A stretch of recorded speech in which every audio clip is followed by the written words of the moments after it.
Hi, I'm just making a basic video here because I was unable to use Google Meet on my computer for some reason. So I am making a video for you to go over some things for the exam. I will put with this video, I guess maybe in the description of the video, but I will put the list of things you need to specifically know and study. I gave you themes, but now I'm going to get more specific, okay? So your exam will have 4 parts, and you will have to write sentences for 3 of those parts. The 4th part, you will have to correct run-on sentences. I think I put 4 on the exam to correct. For the other 3 parts, like I said, you'll have to write sentences, and each person in this group has a theme. So one person has the theme of sports, another one has the theme of sci-fi, another one has the theme of romance. Okay, so I think I'm going to have, for myself, I'm going to have the theme of music, and so I'll just kind of demonstrate to you what to do on these for a theme. Okay, so let's see. In the subject-verb agreement area, you will have to show that your subject that I'm going to give you agrees with a simple present tense verb. So you need to know what a simple present tense verb is. A simple present tense verb is not the kind that ends in ing. It's the kind that does or does not end in an s depending on what it needs to agree with. A simple present tense verb expresses something that's true or not true. Music heals us, okay? So heals is the singular form of the verb agreeing with the singular subject, music, okay? So if I gave you the word music, then you would have to use some word that has to do with your theme, okay, that agrees with that. Singular subjects take verbs that do not end in s, generally, unless it's irregular, I suppose. And plural verbs, unless it's irregular, take the plural nouns, unless they're irregular ones, take the verbs that do end in s. Okay, so in general, that's the rule of thumb. So for a plural noun, let's see. French horns and saxophones play at all of the weddings. Okay, so I have music and I have romance in that sentence. And I have a compound noun. If I put French horns and saxophones as the subject, then you know that you have a compound noun that's linked with the verb and that will take the plural form of a verb. So the kind that does not have an s. French horns and saxophones play. It's not French horns and saxophones plays. Let's see. Collective nouns, okay? For example, the word team is a collective noun. Let's see.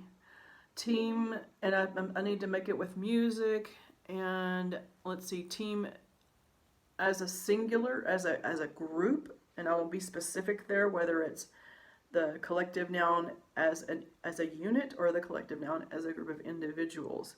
So the team as a unit, we could say the team chooses the songs for all of the games, okay? And so still have songs, so it goes with my theme. The team is a unit, so it's singular, and so it's chooses, goes with the team. If the team is acting as a group of individuals, the team brings their own instruments to play. Okay, so now we have a group of individuals, and each person, you can imagine, is bringing his or her own instrument, but I'm talking in a short way, saying the team, okay, but the team is a group of individuals, so it's plural, Yeah. Okay, sometimes there are words that look plural but are singular, like the word news. Okay. Um, the news that Bad Bunny is coming to Honduras pleases all of the young people. Okay, I don't like Bad Bunny, but anyway. The news is the subject of the sentence, and it's singular. It looks plural because it has an S on the end of it, but it's actually acting like a singular noun. And so we need the singular form of the verb, and the verb was pleases, so that's why that's like that. And I'll give you a whole list of all these, like compound nouns and collective nouns and amounts, like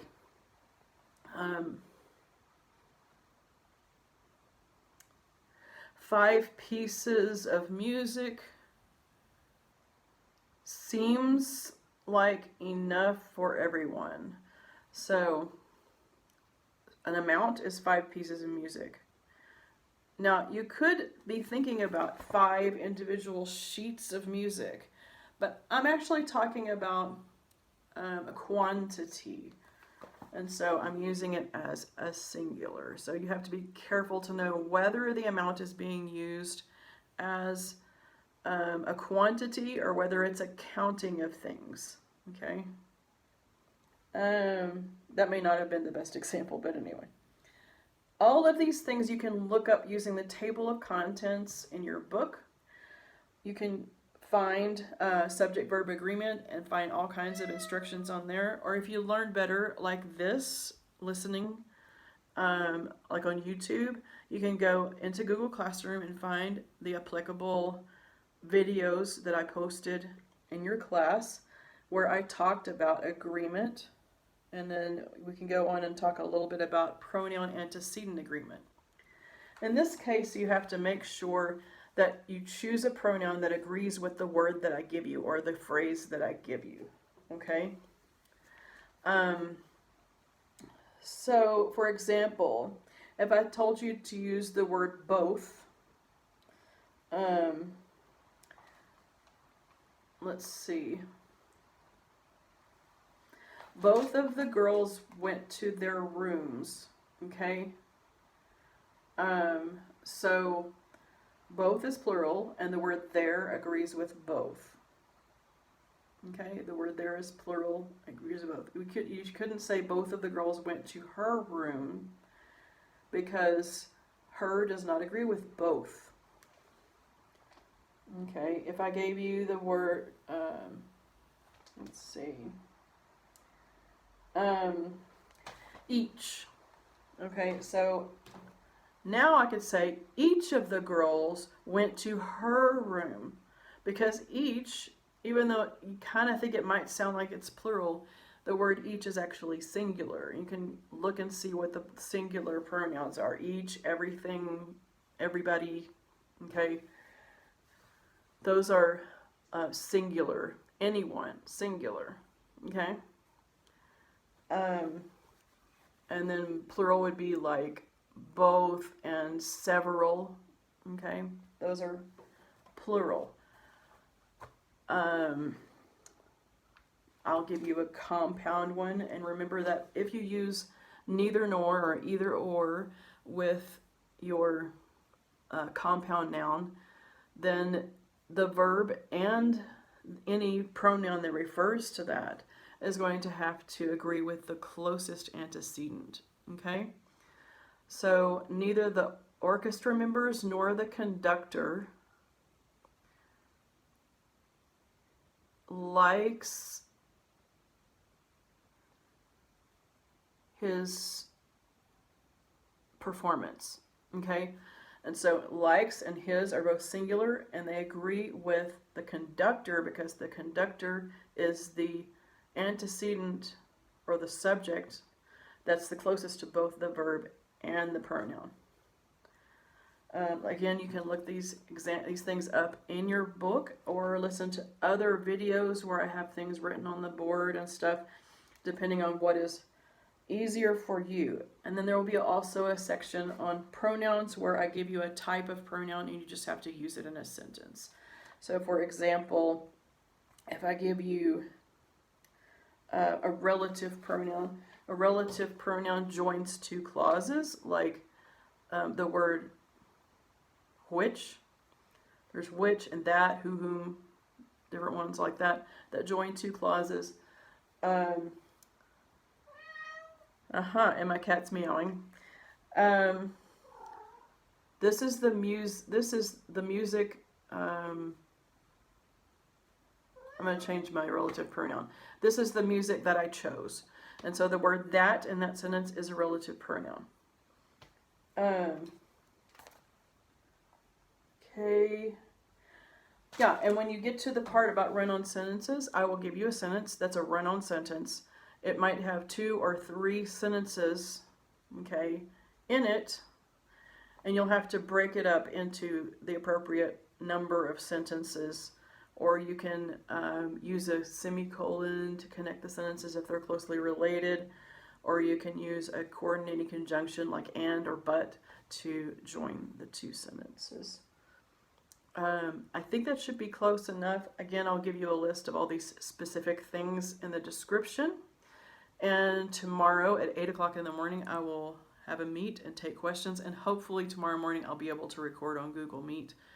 Yeah, I was not able to do that today. I will see you tomorrow morning.